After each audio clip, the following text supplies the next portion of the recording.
احمد ندیم قاسمی کے وہم و گمان میں بھی نہ ہوگا کہ ان کا تحریر کردہ افسانہ گنڈاسا پاکستانی فلمی صنعت کی شناخت بن جائے گا۔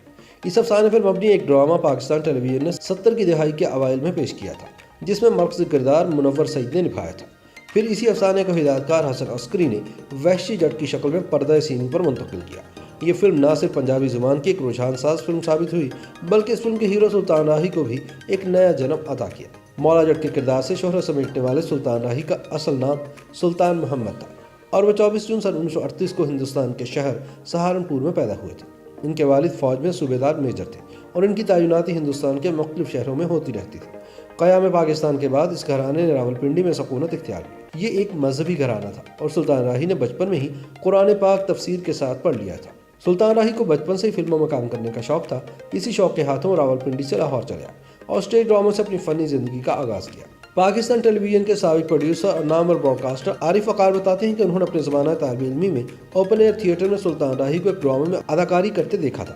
ان کے بقول سلطان راہی کے اس اردو ڈرامے کو دیکھنے کے بعد کوئی تصور بھی نہیں کر سکتا تھا کہ درست شین قاف کے ساتھ نستعلیق اردو بولنے والا یہ نوجوان ایک روز خون آلود گنڈاسوں اور گولیاں اگلتی کلاشنکوفوں والی جدال و قتال سے بھرپور پنجابی فلموں کا سپر سٹار بنے گا۔ اس ڈرامے کے بعد انہیں فلموں میں ایکسٹرا کے کردار ملنا شروع ہوئے۔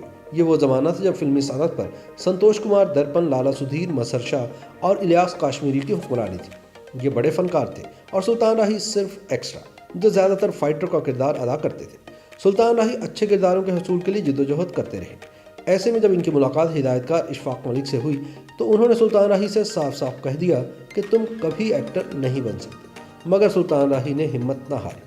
باغی، ہیر سیال اور چند دیگر فلموں میں ایکسٹرا کا کردار ادا کرنے کے بعد انہیں ایم سلیم نے اپنی پنجابی فلم امام دین گوہاویہ میں ایک مختصر سا کردار ادا کرنے کی دعوت دی۔ اس زمانے میں ان کی چند دیگر فلمیں بھی ریلیز ہوئی، جن میں جمعہ جنجنال، چاچا جی، حاتم تائی، جنگو اور ہیرا وغیرہ قابل ذکر ہیں، مگر ان سب میں ان کے کردار انتہائی معمولی اور قدرے غیر اہم تھے۔ سن 1971 میں ہدایت کار اقبال کاشمیری نے راہی کو اپنی فلم بابل میں ایک بدماش کا ثانوی سا کردار دیا، جس سے ان کی شہرت کا آغاز ہوا اور پھر انہوں نے پلٹ کر پیچھے نہیں دیکھا۔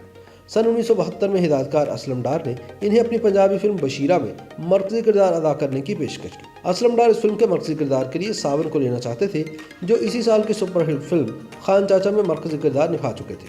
کہا جاتا ہے کہ ساون نے اسلم ڈار سے یہ کردار ادا کرنے کا بہت زیادہ معاوضہ مانگا، چنانچہ اسلم ڈار نے اس کردار کے لیے سلطان راہی کو موقع دینے کا فیصلہ کیا۔ فلم بشیرہ پنجابی زبان کی ایک رجحان ساز فلم کہلاتی ہے۔ اس فلم کی کامیابی سے سلطان راہی کے لیے کامیابی کی نئی راہیں کھل گئی۔ ان کی شخصیت کو سامنے رکھتے ہوئے کہانیوں کے کردار لکھے جاتے رہے اور اگلی ربع صدی تک وہ پنجابی فلموں کے بے تاج بادشاہ بنے رہے۔ سن 1975 میں حسن عسکری نے احمد ندیم قاسمی کے افسانے گنڈاسا پر ایک فلم وحشی جٹ بنانے کا اعلان کیا، جس نے سلطان راہی کی زندگی ہی بدل دی۔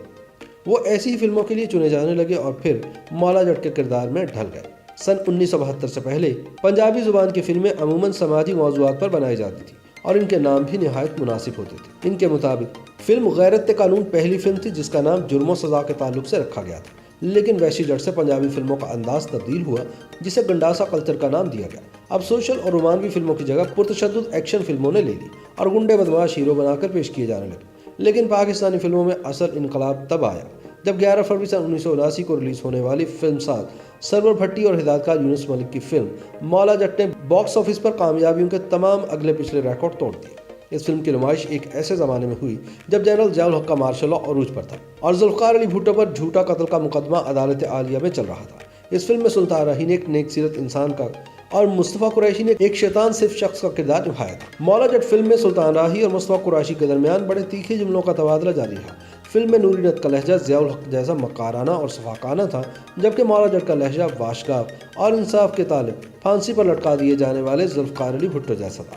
مولا جٹ فلم اس وقت کے ملکی سیاسی حالات کا استعارہ تھی، چنانچہ ضیاء الحق نے اس کی نمائش پر پابندی لگوانے کی کوشش کی، لیکن سرور بھٹی کسی نہ کسی طرح عدالت سے اسٹے آرڈر لینے میں کامیاب ہو گئے۔ یہ فلم باکس آفس پر اس قدر ہٹ ہوئی کہ اس کی نمائش مسلسل 2.5 سال تک جاری رہی۔ اس دوران ہزاروں لوگوں نے اس فلم کو دیکھنے کے لیے بار بار سنیما گھروں کا رخ کیا۔ اگلے 9 برس تک ضیاء الحق برسر اقتدار رہا اور اس دوران سلطان راہی اور مصطفیٰ قریشی کی جوڑی ایسی سینکڑوں فلموں کا مرکزی کردار بنی رہی جن میں تشدد اور ظلم و زیادتی کو اس قدر بڑھا چڑھا کر پیش کیا جاتا رہا کہ ناظرین کو وحشی فوجی آمریت کے ہاتھوں اپنے سامنے ہونے والی زیادتیاں معمولی لگنے لگیں۔ پاکستانی سینما پر اب پنجابی فلموں کا بلا شرکت غیر راج تھا اور سلطان راہی فلم سازوں کے لیے ایک ایسا ہیرا بن چکا تھا کہ ہر کوئی اس کی زیادہ سے زیادہ قیمت لگا کر اسے حاصل کرنے کی تگدو میں مصروف تھا۔